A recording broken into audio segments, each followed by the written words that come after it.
Hello, I'm Jonathan Samet, speaking to you from the University of Southern California in Los Angeles, California, on behalf of Green Cross. I'm pleased to be able to tell you about lessons learned from the Fukushima disaster as you consider the issue of nuclear power. By way of background, I'm a physician and I also work in public health and have been involved in investigating the health consequences of radiation for 3 decades now, originally focusing on uranium miners and their risk of lung cancer from ionizing radiation underground, but more recently turning to other issues and working with Green Cross on trying to better understand and address the long-term consequences of the Chernobyl and Fukushima disasters. Again, I'm sorry I can't be with you today in Brasília as you gather information about this important issue in your seminar. Now, there have been many nuclear disasters, some large and well-known, and some quite small and more obscure.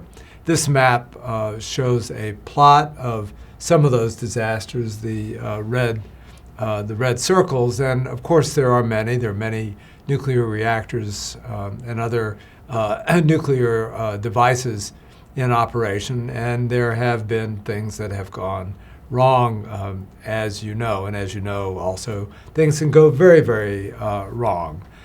This table comes from a paper that I'm going to give you the reference for. It's from the Lancet, a medical journal, and there was a series of articles on Fukushima and also addressing Chernobyl to an extent, and such disasters in general.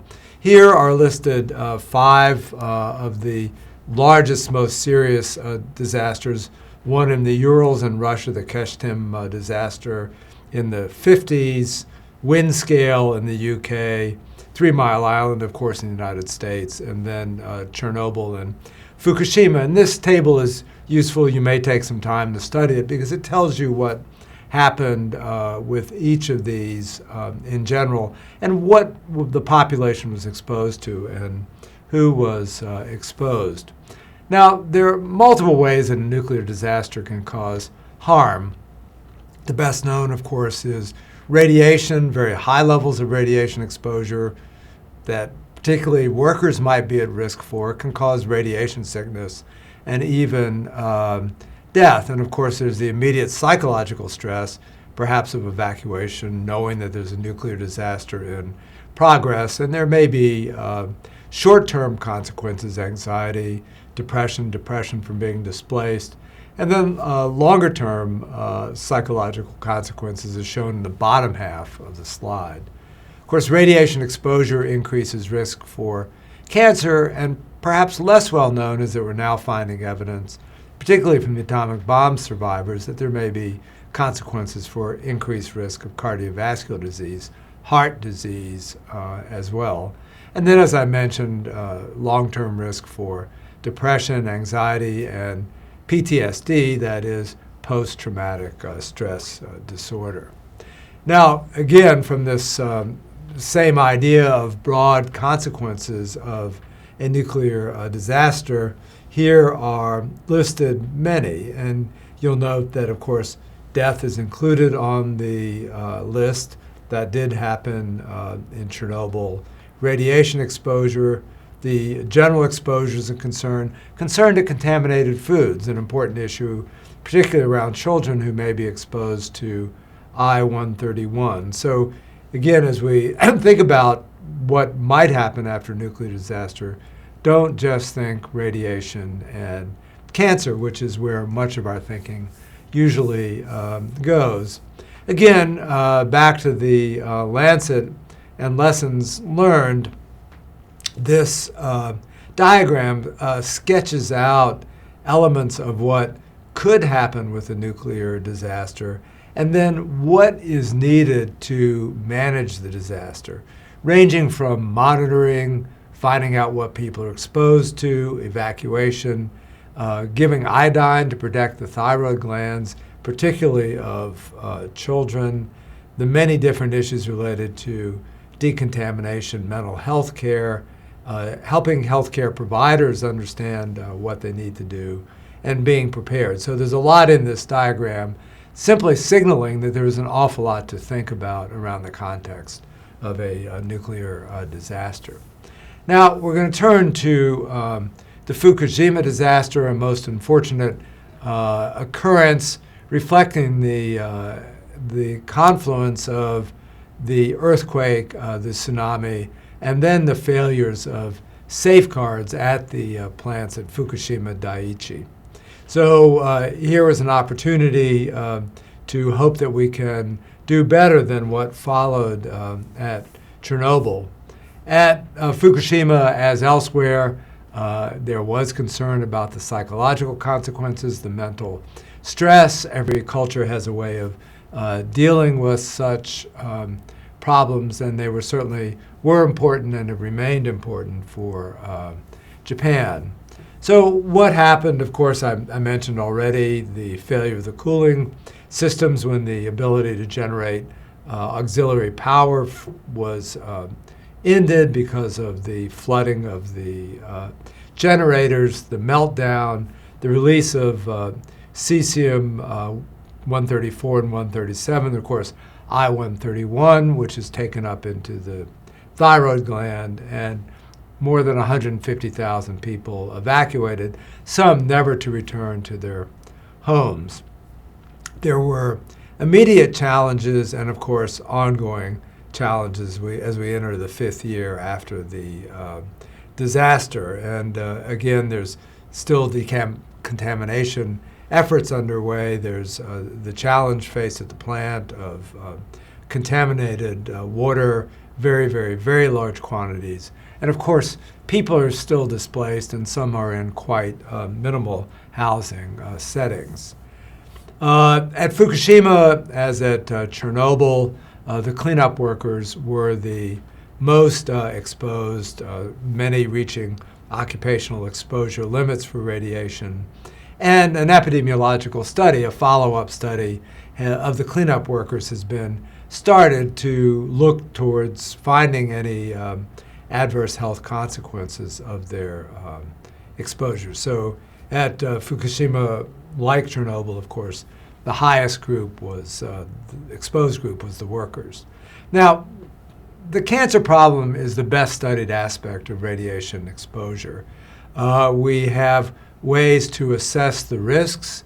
Given some understanding of what people were exposed to, we can calculate the doses of radiation that affected their body. We understand the risks of cancer that are linked to a particular quantity of radiation, and we can project out how many extra cases of cancer will occur. And we know that there's no safe level of radiation exposure. We think that any extra radiation exposure causes some increased risk of cancer. So we have the tools for looking at the cancer burden. We apply them. And in the case of these disasters, some people do have substantially higher exposures than they would have.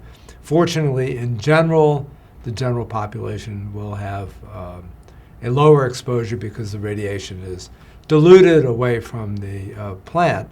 But the total extra burden on the population may still be substantial. So one cancer, of course, of particular concern is thyroid cancer in children because of the uptake of I-131 into the thyroid gland. So this slide shows data on thyroid cancer in children in Belarus and the Ukraine. And what I want you to notice is this Belarus, the rise of thyroid cancer that occurred about 5 years after the disaster. So it did not occur immediately, but occurred relatively short term. And fortunately now that there's been a downturn in that curve. But that's certainly a concern with the Fukushima disaster.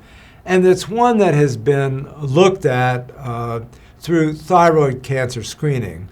So with the children at risk around Fukushima, there has been extensive screening of the thyroid glands of the children using ultrasound testing to find any masses within the thyroid. And here's some data reported through 2014 And there were thyroid cancers found at a relatively short interval after the disaster. So more than 300,000 children actually screened, or people screened, and the second screening is in progress. Now we have a very, and these are some data on the radiation exposures and the age at diagnosis of the cases. And again, you can see these are all, many of the cases are in individuals who are still relatively young. So this first wave of testing, we did find cancers, didn't have a good, clear comparison. Now there's a more recent paper that was just out quite recently that used this same screening data and also looked at the first follow-up data, the first data from the second screening. So in this paper, they were able to look at those who were negative at the first screen and then see what happened at the second screen. And here's some of the data. Now this is a complicated table, but what it does show is that the rates of thyroid cancer in children at this point, 2014-15, look higher than they should be. Thyroid cancer is a relatively rare disease, and in fact, if we take the rate that we're guessing is what it's going to be in Fukushima and make a comparison to Japan overall, this very initial look suggests that the rates are about 30-fold higher. That's what this shows. So these are the rates in different areas, the nearest area, middle area from the plant, and the least contaminated area, showing the comparison to what we would expect from Japan altogether. So seems like there's an increase. This is a first look, but certainly of concern. WHO has done reports on the health consequences. When we use these risk tools that I mentioned for cancer, there are estimates there'll be some extra cancer. Even for those with the highest doses, there'll be an increase of perhaps several percent, and those exposed in infancy may have the greatest risk. And then, of course, they discuss the workers.